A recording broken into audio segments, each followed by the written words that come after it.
I'm going to talk to Darren Lovaas of Urban Solutions Natural Resources Defense Council. It's an advocacy group, and he's coming to us from Maryland.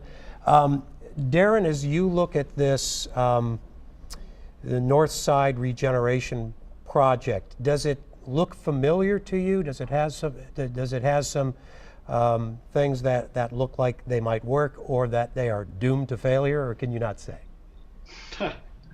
Well, it's difficult to say. I do see that there is substantial public policy supporting it, the tax increment financing, for example, which is helpful for making sure that infill developments like this one succeed. And I do see that there is a mix of uses, and there's a trolley line planned, which is also familiar. What's new to me, or relatively new, is the stunning scale of the project. 500 acres, thousands of homes, a lot of retail. That is a big project when it comes to infill or redevelopment, and unusually so, I think. As you look at, and we can talk sort of generally, where do developers, whether it's for a profit motive or for a social motive or whatever, where do they make their biggest mistakes? Or is it just they're the victims of the economy or the politics or whatever? Or is there a common mistake that folks make? Boy, that's a good question. Maybe we could talk about the success, right? Yeah, well, it's easiest, actually, often the path of least resistance for new development is on greenfields, right? In the suburban and ex-urban areas of regions like St. Louis. It's just easier in terms of the price of the property. It's easier in terms of dealing, not having to deal with potential community opposition, not having to deal with remediation issues if you have pollution from a previous land use.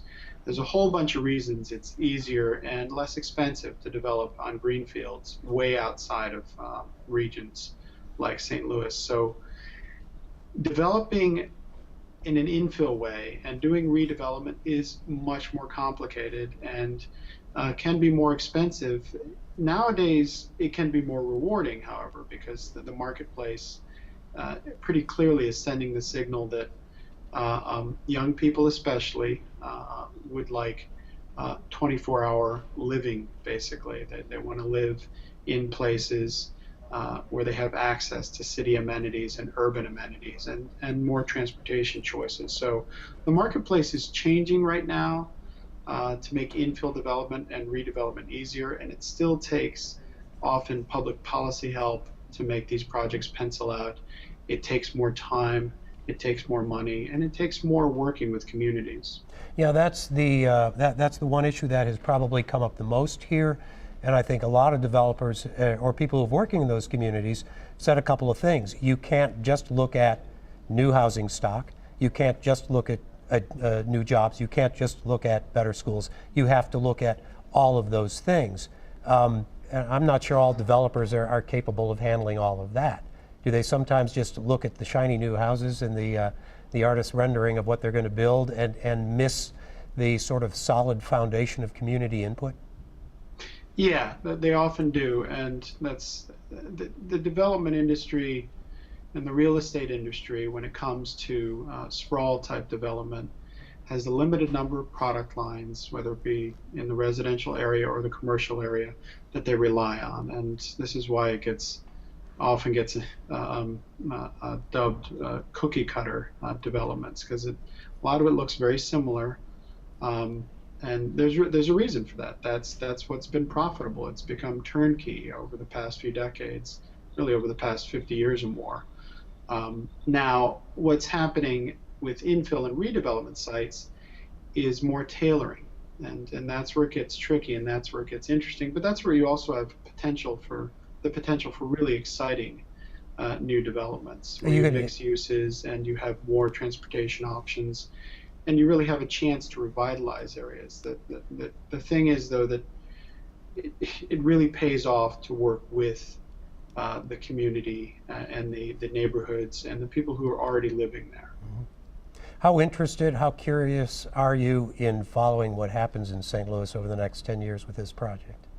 Oh, I'm fascinated, and I'm not the only one. It sounds like the Department of Housing and Urban Development is interested in the potential outcome in terms of this project in the coming years.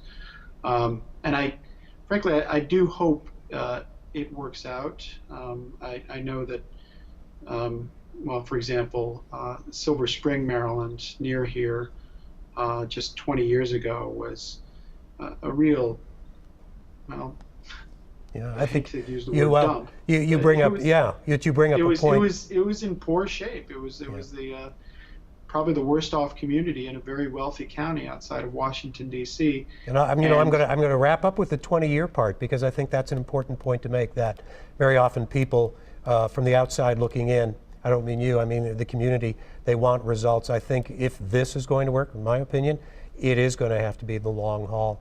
And